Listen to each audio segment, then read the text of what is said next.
channel. It's me, Peaches. And as you can tell by that title, and as you can tell by the thumbnail, today I'm going to be doing emotional story time. Please bear with me if my voice cracks, if my mood changes, if I cry. This story time is personal. And on May 6th, 2017, we were in a car accident from a drunk driver. So the drunk driver that was in the red car had a black Honda Civic in front of us. They both end up hitting our car, hitting mostly on my mother's side of the car and causing the car to flip. Once the car flipped, I heard somebody outside of the car yell, one of the cars was on fire or smoking, one of them, and I seen that the sunroof was still open, like it was smashed open. So I crawled out the sunroof and I waited there. Once I realized that it wasn't nothing wrong with our car, it was the drunk driver. His car was actually pinned under the stairs with his, at the time, girlfriend, but we gonna get to that in a second. Right behind us, by the grace of God, was already a fire department, and the chief of the fire department actually crawled right where I was in already and like held my mom's head up so that, because she was stuck. And I didn't want to leave her, so I stayed there. A police officer, literally like a couple minutes after the fire department came and braced themselves, the police officer wanted to pull me to the side and ask me what happened, what do I remember, and all I could feel was a burning pain in the bottom of my stomach. It just turned out like the seatbelt I had lacerations from the seatbelt, so the burns when it pulls you tight. The whole time I'm talking to the officer, they want me to go into the ambulance to get checked out. I'm like, I need to get back to the car. They finally take me back to the car. Everybody's just telling me back up, back up, back up. I don't back up because that's my mom. I'm gonna stay right here. She's talking to me, so I know she's okay. She said, it's okay, Destiny, like, it's all right, they just trying to help. So I calmed down a little bit. They were able to get her out. And when she got into the ambulance, I called my uncle because it was my uncle's car. He had let us use the car to go to the hair store. When we got into the ambulance, when we got into the ambulance, I ended up talking to my mom, making some phone calls so family members could meet us at the hospital. She just kept complaining about pain in her leg. And the guy was like, well, I don't see anything wrong with the outside. And he was pulling like her pants leg up kind of rough. And she was like, that hurts. And I'm getting agitated, but I'm still a child. I'm not a child, I'm 21.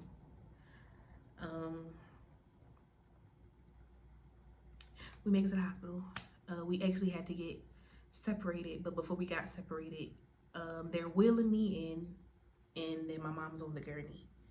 And the nurse is like, oh, so you guys was in a car accident? Like, what happened? I said, the car flipped. She said, the car did not flip. My mother said, yes, it did.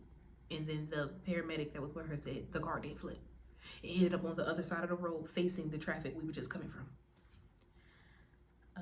So I went and got x-rays, had to pee in a cup to make sure I wasn't pregnant, made sure nothing was broken. I was fine.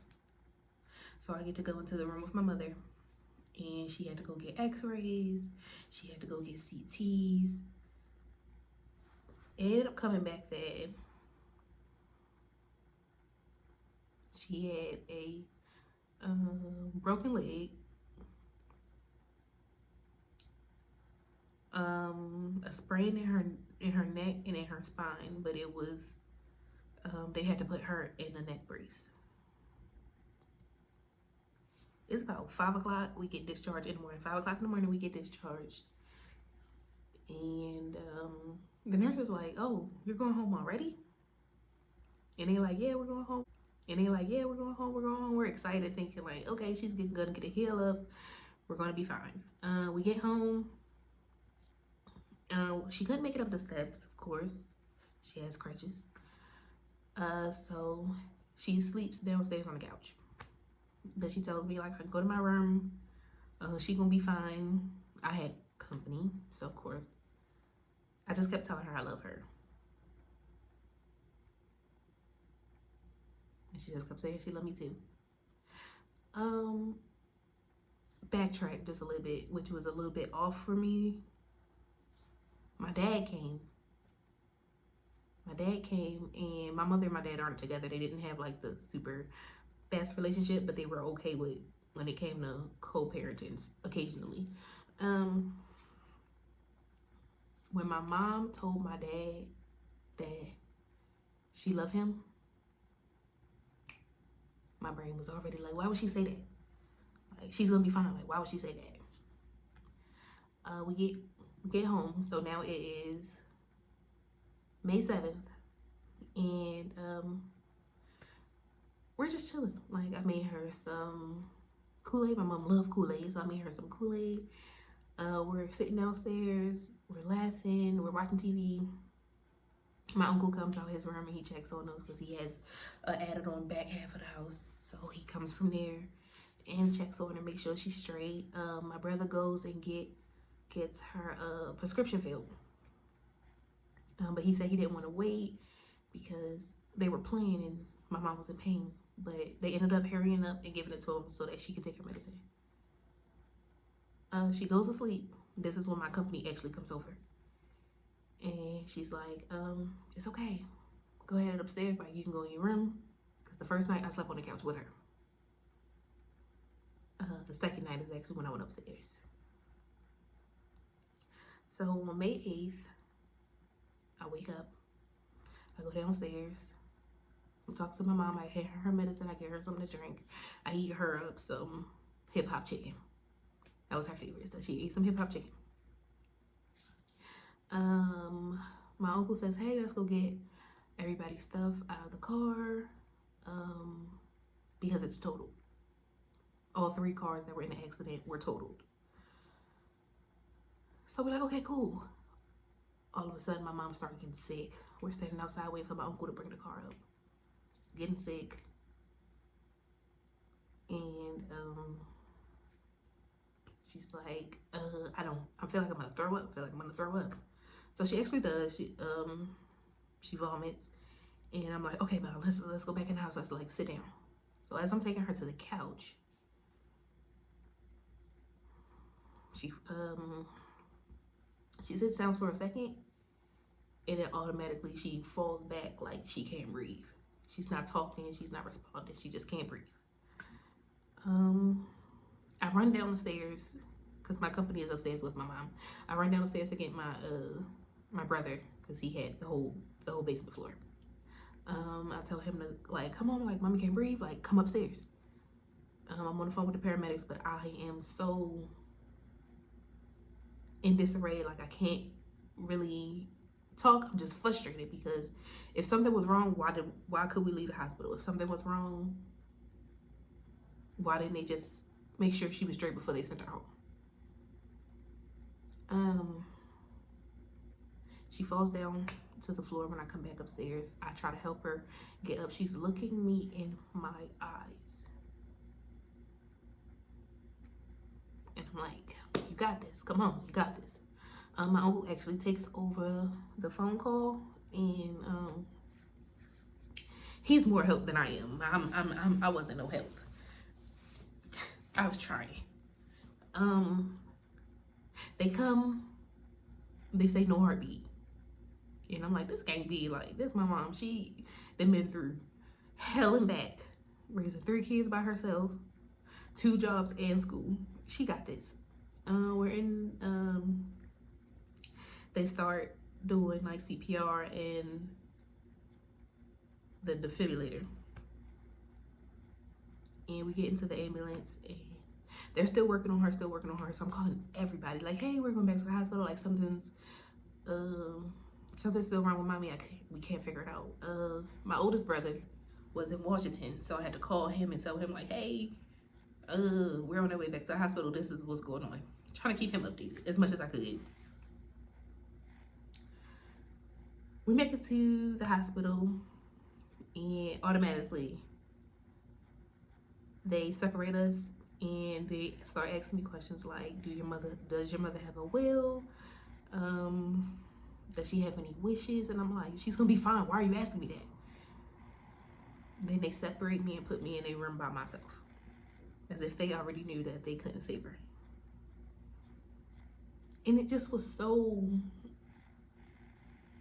weird, because when we were at the hospital waiting to go back to see my mom in her room, there was a family who just was told that their son was murdered and that it wasn't nothing else they can do, in front of the whole lobby. And we were like, they're supposed to take them in a room to make sure they're okay in a room. So now it's me in this room by myself. There's nobody around me. It's just me. I am on my knees begging God to help me help her, to save her if he can.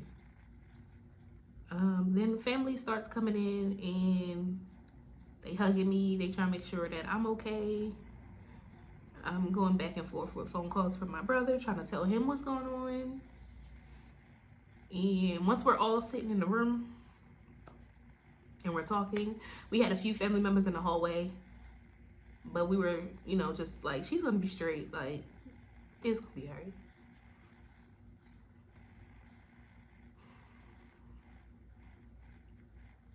The doctor comes in and she says, I've done all I could.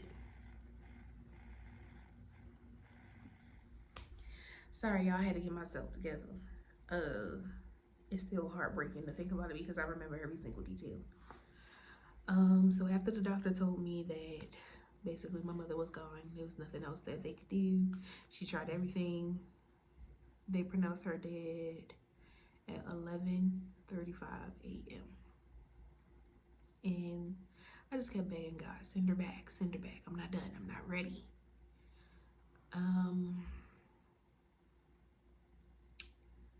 I called my godmother to let her know, like, she needed to get there. I had to call my brother, my oldest brother, and tell him what they said. He broke down and wouldn't answer his phone. He was in the bathroom. He wouldn't answer his phone. He wouldn't answer the door. Nobody could get in touch with him. Nobody could get a hold of him for, it felt like eternity. So it was just me and my other brother there. They were trying to do CPR. We kept walking back and forth to the room, and then we asked them to cover her up while they were doing the CPR, because nobody wants to see their mom like that. My godmother came in, my grandmother, the one who raised my mother. That's another story time. She basically, that was it for her. So it was left for us to pick up the pieces of our lives,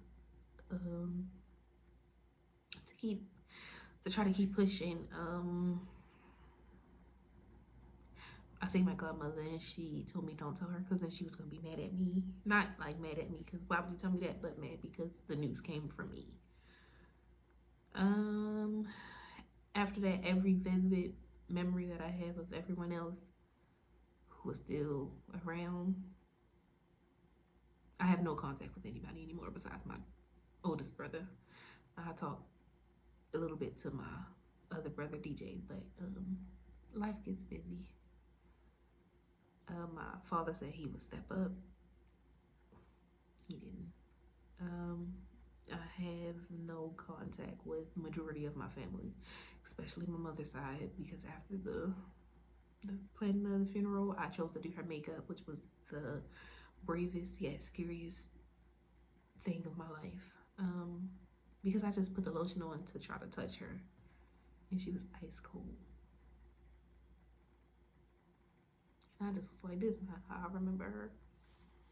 She had to go to the coroner's office so they could figure out what happened, because the hospital told me that it was a blood clot that traveled to her lung, so she stopped breathing. Then I hired a lawyer. The lawyer actually told me that she had a heart attack due to the stress from the accident on her body. We spent almost 2 years fighting that lawsuit, and I'm gonna put pictures of my mother and I together as my twin. And I just feel sad because I just got married and she couldn't be there. The only thing I could do was put her in the necklace that my husband got me. Wife, husband, it's the same person. If you guys have any more questions or want me to go into any details about anything else, I'm also, if you have any questions or if somebody is going through what I've been through, it gets a little bit easier to deal with. It never goes away. The pain never goes away. That's me forever remembering that she passed at almost 44. And then I'm reminded that right before Mother's Day is always the anniversary of her death. And then in July is her birthday. She only got to meet one of her grandchildren. She now has 5, 6, hopefully. But that was my Lala. Well, I thank y'all for bearing with me through this video. I know it's probably longer than expected. You guys probably had to skip through a little bit just to kind of figure out where I was coming from, what I was talking about. Anybody else who has been through this, my hearts go to y'all, whether it's your mom, your dad, your grandma, your sister, your brother, anybody who has passed away that you feel empty without. I'm here for you. And we love y'all, gang, and we out.